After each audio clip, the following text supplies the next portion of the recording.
Hello friends, आज हम बात करेंगे। हमारा आज का टॉपिक है change of interval Fourier series का। ये थर्ड टॉपिक है। इसके आगे हम लोग half range sine series, half range cosine series और कुछ वेव फॉर्म्स देखेंगे, जिससे हमारा फूरियर सीरीज पूरा कंप्लीट हो जाएगा। तो हम बात करते हैं यहाँ पर। अब तक हमने क्या क्या पढ़ लिया? फूरियर सीरीज की स्टार्टिंग पढ़ ली है, जो हमारी इवन फंक्शन ऑड फंक्शन कैसे चेक होते थे ये देख लिया है। फिर हमने डिरिचलेट्स कंडीशन देख ली है। आज हम बात करेंगे चेंज ऑफ इंटरवल की। तो चेंज ऑफ इंटरवल के लिए हमें क्या इंपॉर्टेंट है भाई? देखो, चेंज ऑफ इंटरवल क्यों ज़रूरी पड़ा हमें, फिर वही बात करूँगा कि क्यों ज़रूरी पड़ा, कि अभी तक उससे क्या काम नहीं चल रहा था कि हमें इसकी ज़रूरत पड़ी।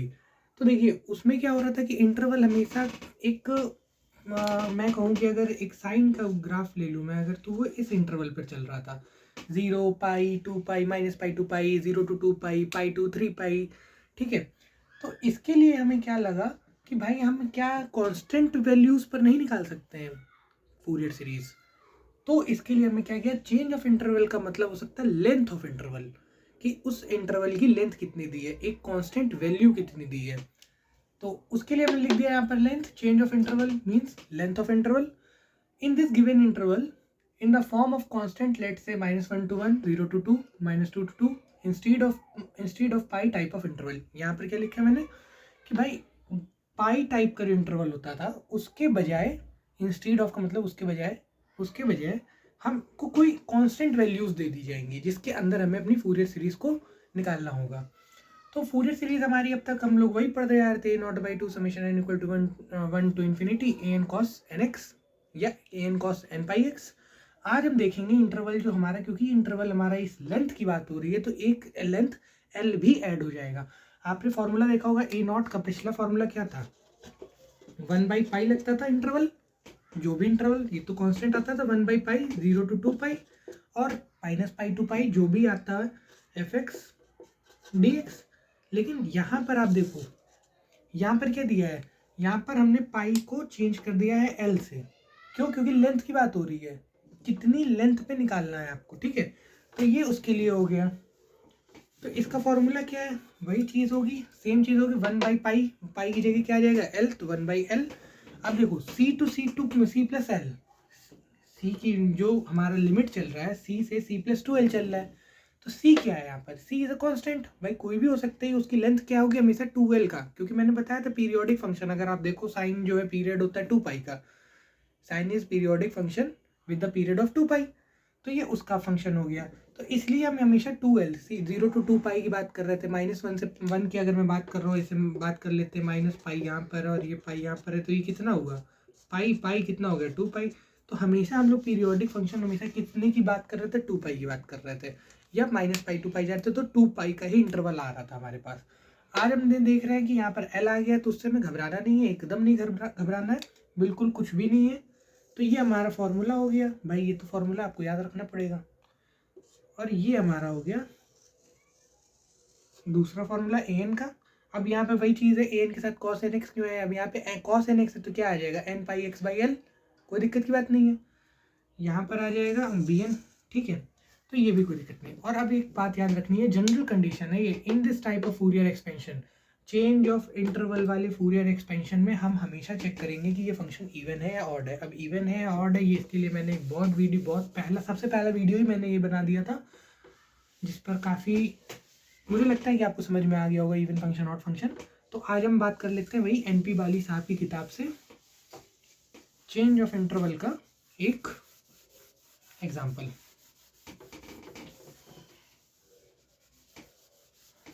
इससे मैं इरेज कर देता हूँ। देखिए, उन्होंने दे रखा है, ये मेरे पास यहाँ पर जो सवाल है ये दे रखा है, एफ एक्स जो दिया है वो दिया है x² - 2। ठीक है, और इंटरवल क्या दे रखा है हमको? -2 to 2। इंटरवल जो दे रखा है वो दिया -2 से 2। अब देखिए यही बात है, यहाँ पर अभी तक इंटरवल क्या देख रहे थे लोग? पाई के फॉर्म में देख रहे थे। ये चेंज ऑफ इंटरवल पहचानने का सबसे सही तरीका है ये। देखिए, मैं एक और बात बहुत क्लियर बता देता हूँ। फूरियर में क्या करते थे भाई? इंटरवल क्या होता है? 0 से 2 पाई या -पाई से पाई। ये हम केवल स्टार्टिंग में किया था हमने, फर्स्ट टाइम फूरियर का। ठीक है, दूसरा टाइप जो डिरिचलेट्स कंडीशन था, उसमें क्या कर रहे थे, 0 से 2 पाई डायरेक्टली नहीं जा रहे थे, इसको ब्रेक कर दे रहे थे कि हम पहले जा रहे थे 0 से पाई, फिर जा रहे थे पाई से 2 पाई, ठीक। या माइनस पाई से पाई अगर हम जाना था तो हम डायरेक्टली नहीं जा रहे थे, हम कैसे जा रहे थे, एक बार माइनस पाई से 0 और दूसरा 0 से पाई, ठीक। ये कोई दिक्कत नहीं। अब देखो भाई साहब, और ये चेंज ऑफ इंटरवल की बात जब मैं कर रहा हूँ तो यहाँ पर ना पाई है ही नहीं, यहाँ पर क्या आ जाएगा, कोई कांस्टेंट। ये तो मान लो -2 से 2 दे दिया है, -1 से 1 दे देता था तो भी कोई दिक्कत की बात नहीं थी, ठीक है। तो वही चीज़ है। अब हम यहाँ पर क्या लिखेंगे, फूरियर सीरीज लिख देते हैं। यहाँ पर फूरियर सीरीज क्या आती है हमारी, fx हो गया भाई साहब a0/2 समेशन लगाया n = 1 to ∞ किया, an किया cos, अब nx नहीं लगाएंगे, क्यों नहीं लगाएंगे, क्योंकि ये भाई चेंज ऑफ इंटरवल है। चेंज ऑफ इंटरवल जब हम कर रहे हैं तो cos n pi x/l, और यहाँ पर बताओ l की वैल्यू क्या है, l क्या है यहाँ पर, l इज ऑलवेज 2। क्यों, अगर यहाँ पर -1 से 1 होता तो क्या होता है l, तो भी l 1 होता, तो जो दे देगा यहाँ पर वही 1 वही l की वैल्यू होती है, ठीक है। आपको घबराने की जरूरत नहीं कि इसमें हम l कहाँ से लाएंगे भाई, क्योंकि इंटरवल हमारा -l to l जा रहा है, ठीक है, -l to l जा रहा है, तो इसलिए l की वैल्यू क्या होगी, यहाँ पर हम लिख ही देते हैं एक बार l की वैल्यू। और नेगेटिव नहीं लेंगे भाई, वो तो क्या है, वो तो नंबर लाइन की बात कर लो ना। यहाँ पर जो इधर जो लेफ्ट साइड होंगे वो सारे नेगेटिव से रिप्रेजेंट किए जाते हैं, जो राइट साइड होंगे वो सारे पॉजिटिव से रिप्रेजेंट किए जाते हैं, ठीक है। अब इसमें लगा लेते हैं summation n = 1 to ∞ bn sin n pi x/l। अब बताओ, ये हमने पहले बोल दिया है कि भाई इसमें चेक करेंगे, तो आप बताइए मुझे ये फंक्शन कैसा है, ये इवन है या ऑड है। तो मैं बताता हूँ कि ये फंक्शन इवन है, आप इसे चेक करिएगा। इवन के लिए क्या होता है condition, f of -x = fx, कोई दिक्कत की बात नहीं होगी यहाँ पर। तो फंक्शन इवन है, तो भाई इवन होगा तो क्या हो जाएगा, bn इज 0, तो हमें फाइंड आउट क्या करना होगा, हमें केवल फाइंड आउट करना होगा a0 और an, कोई दिक्कत की बात नहीं होगी। जब हमें ये पता है तो भाई हम काम करते हैं, तो हम फूरियर सीरीज में से इसको हटा देते हैं, क्योंकि bn वाला टर्म तो 0 हो गया, तो इसको भाई हटा ही दो, ठीक। तो हमें अब निकालना है a0, तो a0 निकालना है, तो a0 1/l, क्या -2 से 2 जा रहा है, देख लो भाई, इंटरवल -2 से 2 जा रहा है, कोई घबराने की बात नहीं है इसमें।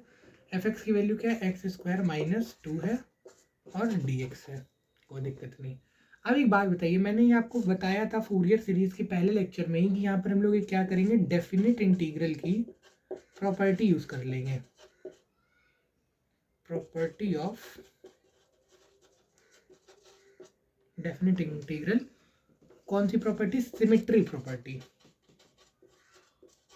या आप लिख सकते हैं बाय यूजिंग सिमेट्री प्रॉपर्टी, कुछ भी लिख दो आप, या तो आप लिख दो प्रॉपर्टी ऑफ डेफिनेट इंटीग्रल और लिख दो सिमेट्री। इसका जो मैं लगाने जा रहा हूँ उसका नाम है सिमेट्री प्रॉपर्टी। इसका मतलब क्या होता है कि अगर कोई फंक्शन इवन है और वो एक सिमेट्रिकल इंटरवल पर है, अब भाई -2 से 2 क्या सिमेट्री है, अगर मैं इसके बीच में अगर एक बात बताऊँ, आप यहाँ पर 2 है और यहाँ पर 2 है, इसके बीच में अगर मैंने मिरर लगा दिया यहाँ पर, अगर आप फिजिक्स से देखोगे तो भी हो जाएगा, उसका क्या दिखाई देगा, एक इमेज दिखाई देगी। तो ये क्या है, मैथ है, तो एक नेगेटिव साइन से सिंबल करते हैं, तो ये क्या होता है, सिमेट्री होती है। तो जब सिमेट्री प्रॉपर्टी की यूज़ होती है, तो वही मैंने बताया था कि यहाँ पर ये 0 है और यहाँ पर अगर मैं पाई ले लूँ, यहाँ पर एक -पाई ले लूँ, तो क्या मैं इतना निकाल कर ×2 कर दूँ, या फिर मैं क्या करूँ, इतना निकालूँ और इन दोनों को जोड़ दूँ, प्लस कर दूँ, तो भी हो सकता है। तो एक निकालो 2 से मल्टीप्लाई करो, ये ज़्यादा आसान है, तो मैं वही है यूज़ कर रहा हूँ यहाँ पर। अब इसमें क्या होता है, 2 बाहर आ जाएगा, क्यों 2 बाहर आ जाएगा भाई, 2 से मल्टीप्लाई करना है ना, पूरा इंटरवल आधा निकाला, आधे को आधे से जोड़ना है, या तो 2 से गुणा कर दो। तो a0 हमारा क्या आ जाएगा भाई, 2 से मल्टीप्लाई किया, l की वैल्यू कितनी है हमारे पास 2, तो l की वैल्यू 2 रख दी, इंटीग्रेशन लगाए, लिमिट 0 से 2 कर दी। अब 0 का ऐसे लिमिट आई, वही चीज़ है भाई साहब, 0 है इधर 2 है, तो यहाँ से यहाँ तक जा रहा हूँ, ×2 कर रहा हूँ, तो वही चीज़ें करी हैं, ठीक है। अब fx की वैल्यू क्या है पर x² - 2 और dx। अब इसे आप सॉल्व कर लो, ये तो कैंसिल आउट हो जाएगा, तो यहाँ लिख ही देता हूँ यहाँ पर x³ / 3। अब x² का इंटीग्रेशन क्या होता है, x³ / 3 - 2x, इसको सॉल्व करिए, 0 से 2 लगाइए, इसको करेंगे तो 8/3 आ जाएगा, -4 आ जाएगा, और 0 रखेंगे तो सब 0 ही हो जाएगा भाई, ऊपर यहाँ पे 0 रखोगे तो यहाँ पे 0 रखोगे, सब 0 ही हो जाएगा। तो ये हो जाएगा 8 - 12/3, वो होगी ना, एलसीएम ले लिया यहाँ पर, तो हमारे पास आया -4/3। और फिर वही बात मैं करता हूँ कि यहाँ पर A0 आ रहा है, हमें निकालना क्या A0/2, तो 2 से डिवाइड कर लो तो A0/2 हमारा आ जाएगा -2/3। कोई दिक्कत की बात नहीं है इसमें। अब हम क्या करते हैं, हम an निकाल लेते हैं। अब an के लिए यहाँ थोड़ा सा कॉम्प्लेक्सिटी आ जाएगी, क्यों? क्योंकि भाई बड़ा हो गया, n/x/l एक्स्ट्रा आ जाएगा, ठीक है। an की बात करता हूँ, an के लिए 1/l लगाया, summation equal to 1 to sorry integral 0 to 2, तो क्या था, c to c plus l, c to c plus 2l fx cos nx n pi x by l, sorry n pi x by l dx। कोई दिक्कत की बात नहीं है, limit लगा दो भाई। सेम प्रोसेस यहाँ पे, इवन फंक्शन है, सिमेट्री प्रॉपर्टी यूज करेंगे तो 2 करेंगे, नीचे 2 करेंगे, l की वैल्यू 2 रख रहा हूँ ना, 0 to 2 करेंगे, fx की वैल्यू रखेंगे x² - 2 रखेंगे, cos रखेंगे, n pi x by l रखेंगे, तो n pi x l की जगह क्या आ जाएगा, 2 आ जाएगा, dx आ जाएगा।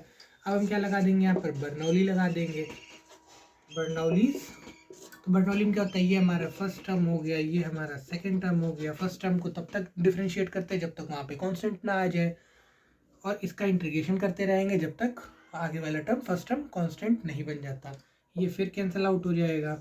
फिर हमने क्या किया, एक बड़ा सा ब्रैकेट लगाया, x² का इंटीग्रेशन हमने किया, तो ये पहला ऐसे ही लिखे रहेंगे, x² - 2 cos n pi x by l, यानी cos n pi x by 2 का इंटीग्रेशन क्या आ जाएगा हमारे पास, sine n pi x by 2 upon n pi x by 2। अब ये बात कैसे, ये n pi x by 2 नीचे क्यों आया भाई, cos nx का इंटीग्रेशन करते थे तो हमारे पास क्या मिलता था, sin nx by n, ठीक है।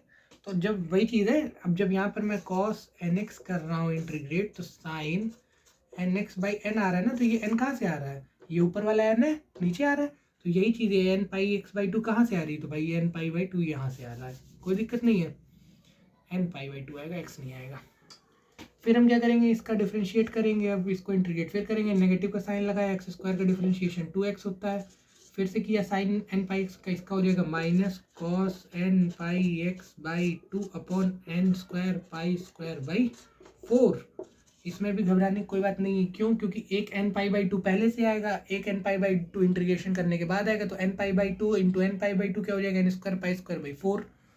फिर प्लस सिंबल किया, 2 लगाया, अब यहाँ कांस्टेंट आ गया, तो इसका इंटीग्रेशन फिर कर दिया, ये नेगेटिव साइन फिर से वही आ जाएगा, क्यों? क्योंकि कॉस का इंटीग्रेशन क्या होता है, साइन, तो साइन आ जाएगा n pi x by 2 upon n³ pi³ by 8। ये हमारा हो गया सही। लिमिट रख दी 0 to 2।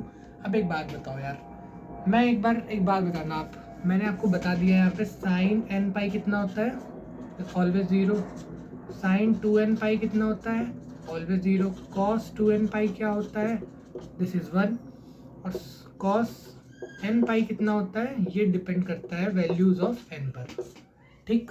ये आपको मैंने पहले लिखा दिया है, पहले मैं अपर लिमिट रखता हूँ, अब मैं डायरेक्टली रख रहा हूँ, आप ध्यान से देखिएगा।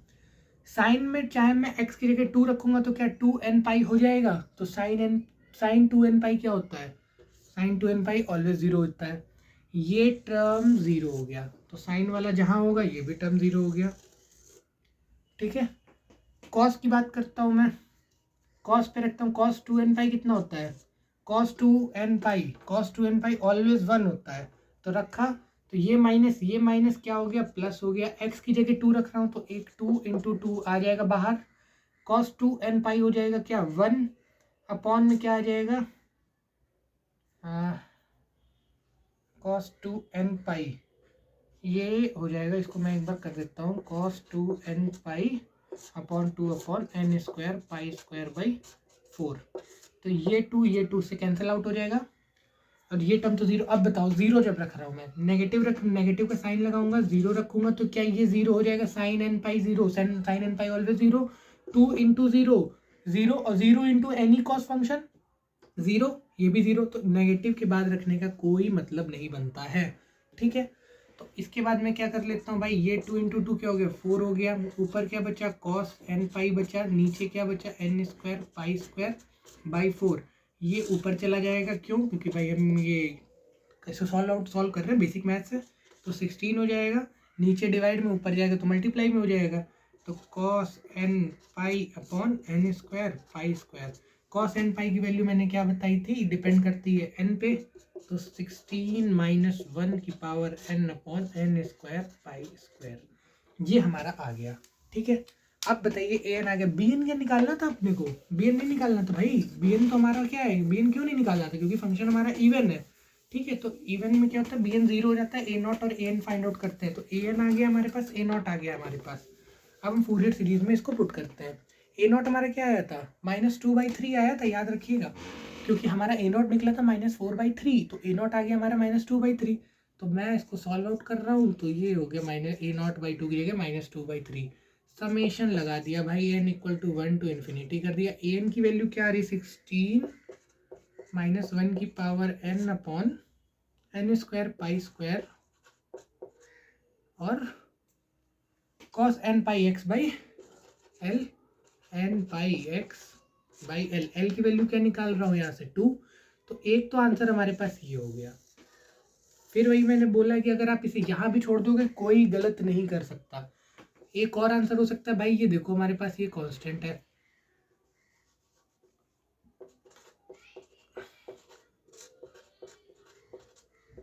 ये हमारे पास 16/π² कांस्टेंट है, तो इसको मैं बाहर ले लेता हूँ। तो -2/3 प्लस का 16/π², समीशन लगाया n equal to 1 to infinity. फिर मैंने क्या किया, -1 की power n by n square cos n pi x by 2। एक आंसर ये हो गया। अब क्या करेंगे, n की वैल्यू डाल दीजिए, एक्सपेंड कर दीजिए। -2/3 प्लस 16/π², समीशन को खोलना है तो सब n डालेंगे, पहला 1 डालूंगा तो 1/1² कॉस पाई x बाई 2, कोई दिक्कत की बात नहीं है भाई।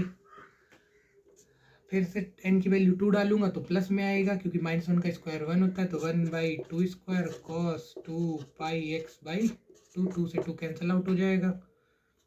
फिर क्या होगा, अल्टरनेट पॉजिटिव नेगेटिव चलेगा। अब तो इतने से आपको भी समझ में आने लगा होगा, 3² cos 3πx बाई 2।